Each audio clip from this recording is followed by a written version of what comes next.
Voice of Indonesia. Voice listener, celebrated annually on March 3rd, the World Wildlife Day is an international celebration of the immense variety of life on our planet and a call for the protection of the endangered species all around the world. And voice listener, we as a human being needs to conserve the animals, and all of them that can conserve is the veterinarians and also the wildlife protection unit. And right now, in today's special interview with the theme of World Wildlife Day, we have here veterinarian Gilang Dirmawan Putra Daksa. How are you, Gilang? Yeah, good afternoon. I'm good. So happy to be part of the World Wildlife Day for this year, and I hope that we can give us some explanation and understanding about what we can do with our wildlife on this day.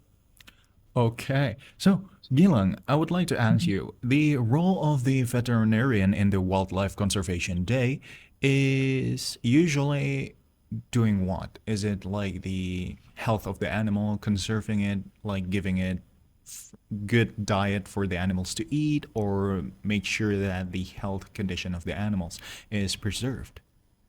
Yeah. So basically, for the work of veterinarian in wildlife conservation, the basic is treatment and prevention of disease.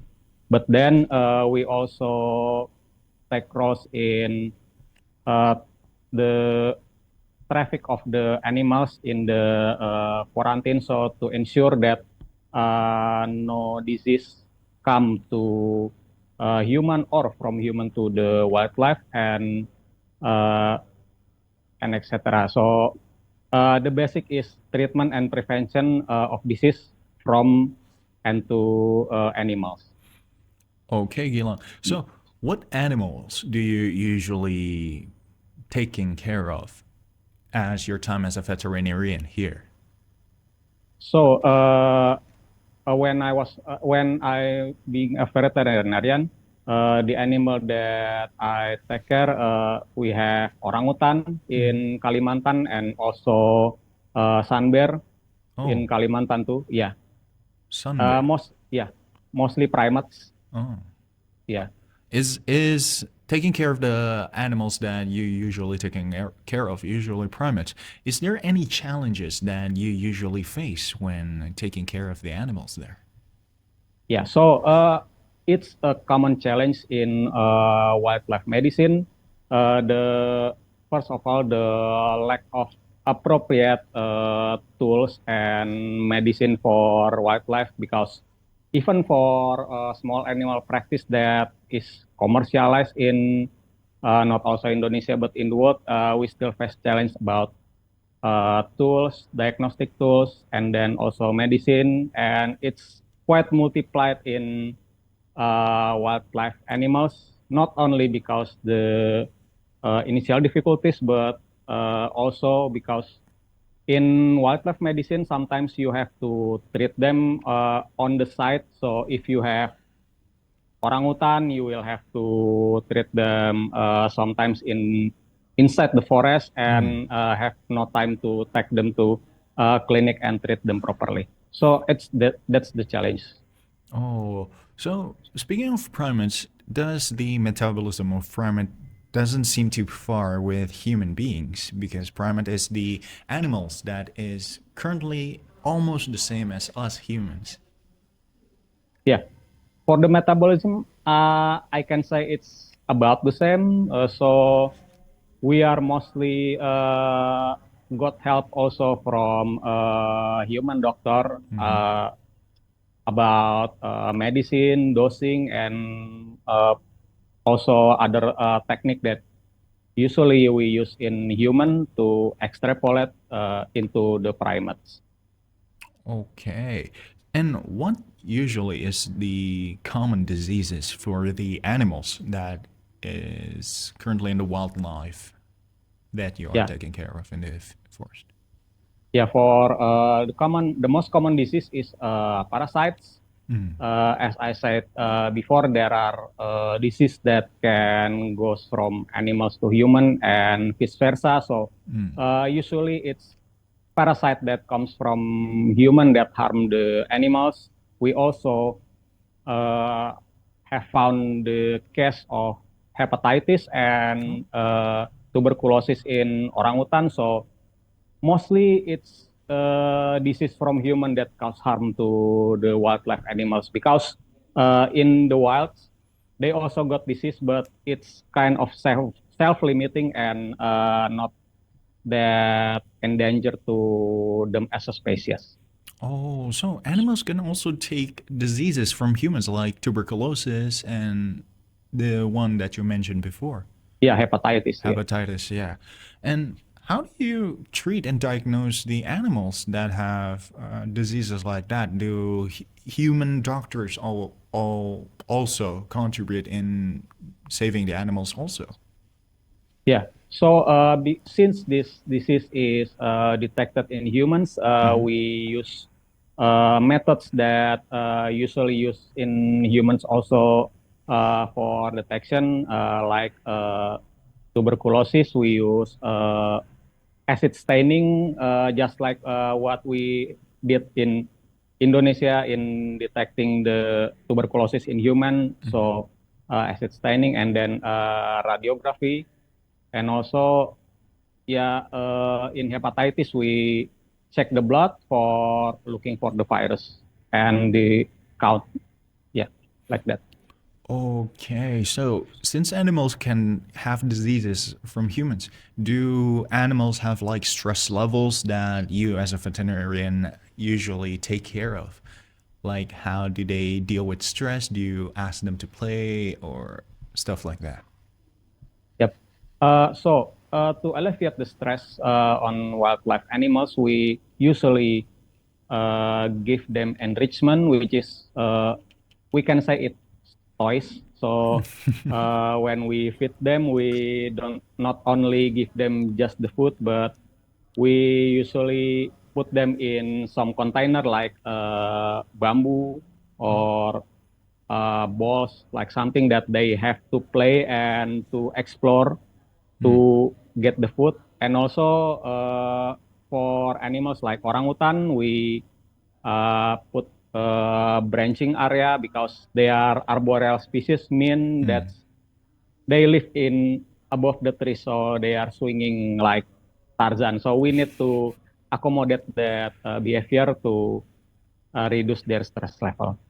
Okay, so based on your experience, from what I can see here as a wildlife supervisor, have you ever had difficulty managing conflicts between the humans and animals? Because I usually seen like news where animals get into the home of the humans and then like there's like a little conflict between them because animals don't know how to act in the human area. Yep. Conflict between animals and human is a long-standing issue, especially in wildlife veterinary medicine, Mhm. because usually the victim is wild animals, so we can't just blame. So this is the human's fault or this is the animal's fault because, as we know, we are as human need to expand our area. But in other hand, if we don't do it with caution and uh, calculation, we will just destroy the environment. So most of the time, the conflict that we in my workplace uh, face is usually when orangutan came to plantation to destroy the plants. Usually it's palm oil plantation. Okay, so how Yeah. do you educate the public that the importance of wildlife conservation? Because since animals don't think the way that humans do, is there a way to educate the citizens that currently lives beside the animals to like understand that animals usually do that without thinking? Yeah, absolutely. We need to educate them first because everything we do won't be satisfying or won't yield any result if we don't do education. So, first of all, in the area of conflict, we advocate for the human in contact that if you see the animals in this case is orangutan, Mhm. please don't disturb them. Call BKSDA, which then will relay the news to us, and then we will do relocation or rescue depend on the orangutan health status. So that's the education that the first and foremost education that we do for the people that living in the area that have conflict with wildlife. And also we educate to school in the area to the children what is orangutan, what's their purpose in the forest and the environment, because uh, words of child to their parents Mhm. is better, the best communication than we as educator ever to their parents. So if we talk to their parents like don't shoot orangutan, don't do this, don't do that, they will just say, ah, man, they are past. But if their kids talk about that, Mhm. they will listen and then they will do it eventually. Oh, so the best way is telling the kids, and then the kids will tell the parents on Yeah. how to preserve it. Ah, I see. Okay, okay. So, how can humans understand and respect the space of the wildlife? Because since humans is not the first one to step foot in the lands of nature, how do you usually educate them that we need to live side by side, but things can be done if correctly? Yeah. So basically, we always educate that uh, environment and in the bigger picture, this Earth is a complex Mm. web of mechanism that every beings have their own purpose. So like for in this case orangutan, we taught the people what their function in this forest environment. Uh, So basically, orangutan did is propagating seeds because they got preference for some trees, and then they can go travel maybe 10 or more than 10 kilometers a day, so Mm. they can propagate the seed, and then in long term keeping the forest fertile. So that's what we educate the people. So with the good forest, we can prevent some of catastrophe things that may happen if we lost the forest, like landslide and then flooding. Mm. Also, we teach the people on the perimeter of the wildlife area that by keeping the orangutan safe, they are keeping their livelihood to safe. So yeah, sometimes people still hunt or gather food in the forest, and if the forest is gone, then their food is gone too. Okay. And so the final question, and maybe I want your answer, that the first one, what happens to the animals that the nature, I mean the forest that been missing? Do you as a veterinarian usually like keep them in somewhere safe first and then find a rehabilitation center and then send them back? And what do you do when animals lost their homes usually? Okay, so in my workplace, Mm-hmm. our goals is to release them back to their habitat to wildlife. So if we found like orangutan in an area Mm-hmm.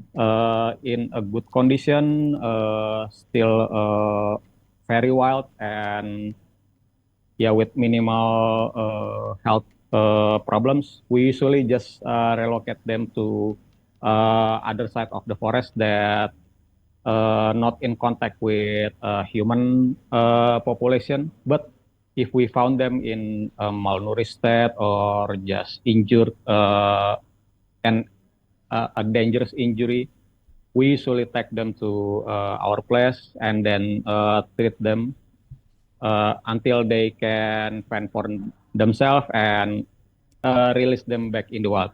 But if we decide to take them, it's usually it can range between a year or maybe there are cases that it's almost 15 years in the captivity before they can release because we need to train them how to be wild again. We need to ensure that they got the skills to survive in the wild and can fend off for themselves.